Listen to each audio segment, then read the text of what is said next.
Miguel Blanco escuchó por primera vez sobre el depilador cuando iba en el auto, a las 7 de la tarde, la hora del taco, en la radio Bio Bio. Una larga fila de autos avanzaba lento por Avenida Mata hacia el poniente, buses del Transantiago adelantándose, chirridos de frenos, bocinazos. El juez Carroza había abierto unos expedientes nuevos y el locutor leía las declaraciones de una de las víctimas. A pesar de calor, Miguel subió los vidrios y ajustó el volumen. De inmediato, como una chispa, un fogonazo, apareció en su mente la imagen de la caja. La cara de Emilia, la chimenea de la biblioteca, el sabor de chocolate, el viejo de mierda, la casa, la caja, la caja.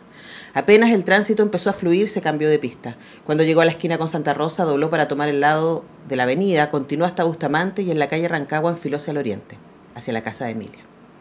Eso es el inicio de El Depilador, que es el nuevo libro de Fátima Sime, que nos acompaña acá en el estudio. ¿Cómo estás, Fátima? Muy bien, gracias a ti por la invitación. Bueno, yo estoy aquí acomodando el libro en modo cuneta, que viene aquí con su pasamontañas, como corresponde, que son los editores de este libro, que es una colección de cuentos que yo leí antes sobre el libro que me llamó la atención, ¿no? Que eran un cuento sobre el aborto. Y es sí, pero no. A mí me dio la impresión, y aquí te lo lanzo inmediatamente como hipótesis de lectura, ¿no? Que sí, efectivamente, todos los cuentos de una u otra manera hay abortos. En algunos momentos es mucho más central, como en el último cuento, y en otros momentos es un elemento, en este caso en el del depilador, es un tema que tiene que ver con la tortura, ¿no? A mí me da la impresión, Fátima, que es un libro sobre cómo el pasado siempre nos pilla. Bueno, sí, de todas maneras. Pero obviamente lo que yo principalmente quise es poner en la agenda pública este tema tan importante y que lo tenemos tan rezagado aquí en Chile, que es el aborto. Entonces, todas las historias tienen alguna pérdida porque quería que esta mirada del aborto acogiera en forma transversal más o menos distintas miradas. Entonces, por eso los escenarios, por así decirlo, tienen también mucho de distinto y aparecen entonces otros temas también. Uh-huh. Pero el hilo conductor que los lleva es porque hay alguna pérdida, sí, de algún tipo, uh-huh, de lo que es el futuro ser, ¿no?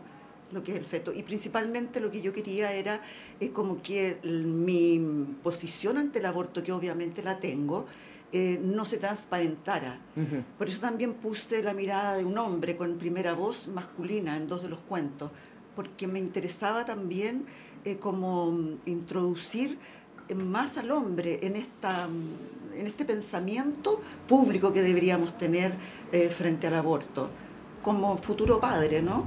Claro, y además, ¿qué pasa ahí con ese luto, no? Que tiene que ver con cómo socialmente, lo ordeno así, vivimos en una sociedad en donde el 80% de los padres no estaban pagando las pensiones.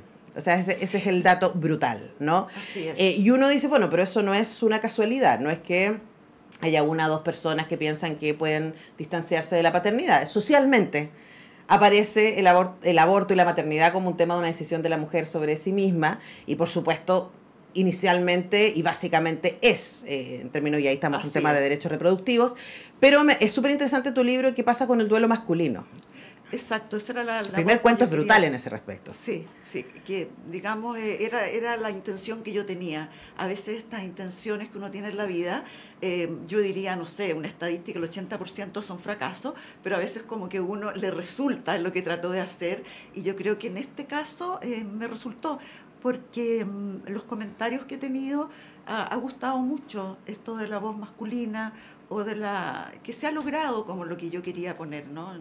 Claro, que siempre hay un costo, ¿no? Y hay un costo que tiene que ver con la memoria. Alguien en una sociedad donde el aborto es un delito. Bueno, así es como es hoy en día, digamos. Claro, y eso es lo que hay que tratar de conversar y de ponernos de acuerdo de una vez por todas, que no puede ser un delito, digamos. Claro, y eso hace que finalmente lo que pasa lo que pasa en los cuentos, ¿no? Excepto en el primer cuento, que es una pérdida. En el resto de los cuentos hay un costo, en algunos casos hay un costo judicial, hay cárcel, para algunos de los personajes de los cuentos, y también hay un eco que queda ahí dando vueltas, las consecuencias de esa cárcel, las consecuencias de esa culpa, las consecuencias de esa rabia. Hay un cuento que a mí me encantó, que probablemente sea el más distinto de todos, que se llama Una ave rara del paraíso, que es un cuento sobre la venganza, pero incluso sobre una venganza que no está planificada. Por eso probablemente me encantó, porque es como el personaje tiene frente a sí a alguien que le hizo muchísimo daño, que le rompió el corazón, además de echarle a perder la vida en algún momento, y que luego se rearma y se encuentra con esta persona desde un lugar de poder, podríamos pensar, y eso le permite una venganza que él ni siquiera es consciente de que necesitaba. Bueno, es como los pequeños gustitos que de repente uno se da frente a ciertas emociones que nos las hemos llevado muchas veces reprimidas, y bueno, y ahí salen, digamos. Sí, ese cuento es que no se puede hacer spoiler. Le dejamos ahí, no, claro, yo creo que con lo que dijimos es suficiente. Pero de nuevo yo vuelvo a la idea de que hay una mirada sobre el pasado, ¿no? Y también sobre cómo construimos el pasado desde el presente. Porque hay varios personajes que, o sea, lo hacemos todos, todo el tiempo. Todos y todas, cuando contamos el pasado, lo contamos desde nuestra perspectiva, desde nuestro dolor, desde nuestra subjetividad. Así es la memoria, claro. Así es la memoria y con la información que tenemos. Y por ejemplo, en el último cuento, al final nos damos cuenta que las cosas no fueron como ella pensó que eran. Así es. Claro, sí. Cuéntanos respecto a esas estrategias también, porque son cuentos realistas, todos ellos, ¿no? El horror que aparece en algunos de ellos es un horror humano, brutal, que tiene que ver con nuestra historia, pero están todos dentro del espacio del humano realista, pero sí con una estrategia narrativa que tiene que ver con la construcción de un misterio.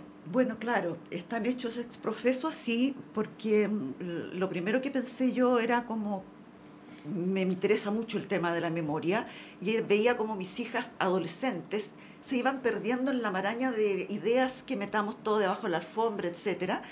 Entonces era como orientarlo hacia la juventud mucho, y se me ocurrió hacerlos todos, o mi escritura en general, siempre en forma de thriller, ¿no? Entonces, para que sea fácil de leer, para que lo termines luego, para que vayas como queriendo no dejar la lectura o dejarla para mañana y no que quede ahí en el velador para siempre. Y por eso también yo creo que ha sido una decisión acertada, porque he tenido mucho buen feedback al respecto, pero están ex profeso hechos así, ¿ya? Que si tú te fijas siempre hay una especie de thriller que va llevando. Mi otra novela, La carne de perra, también está hecha de la misma manera, en general los cuentos también. Claro, pero estos están en general contados desde una primera persona. Hay alguien que está recibiendo la información o descubriendo la información y que, claro, se pregunta qué hago con eso hoy día, ahora, qué hago con lo que yo pensé que era y luego hoy día no es, ¿no? Cuando con esta información nueva que ilumina mis relatos sobre el pasado. Por supuesto, por eso es tan importante que conversemos en la sociedad, que se hable, para que las distintas visiones puedan ponerse en la mesa y pueda conversarse al respecto. No demos vuelta a la página, metamos todo debajo de la alfombra y aquí no ha pasado nunca nada. Sino lo que uno quiere en el fondo es que lo malo del pasado no se vuelva a repetir, ¿no? Y es la única forma.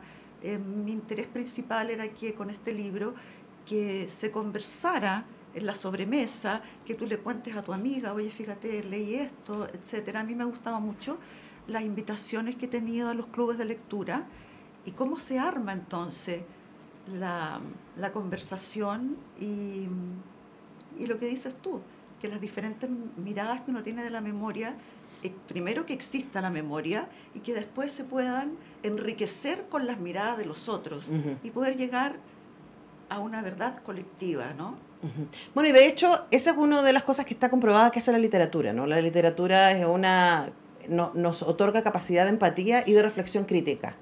Y estaba pensando, claro, estamos entrando en el mes de septiembre, que siempre es un mes muy conflictivo y también de emociones encontradas, porque algunos estamos en llamas con que primavera, finalmente, cruzamos el invierno, se vienen las celebraciones, etcétera, pero también se vienen las conmemoraciones y el dolor, y han pasado 50 años, 51, y todavía no nos ponemos de acuerdo. A propósito de eso, ¿cuál sientes tú que es el rol de la literatura en ese proceso? Bueno, mira, mucha gente me llama muchísimo la atención porque me dicen, ay, tu libro lo tuve que leer con un rabotril y siempre me pasa lo mismo.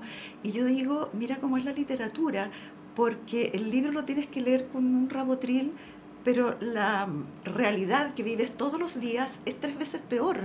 O sea, pueden estar, no sé, habiendo violencia de género con tu vecina del lado, habiendo torturas cerca tuyo, etcétera.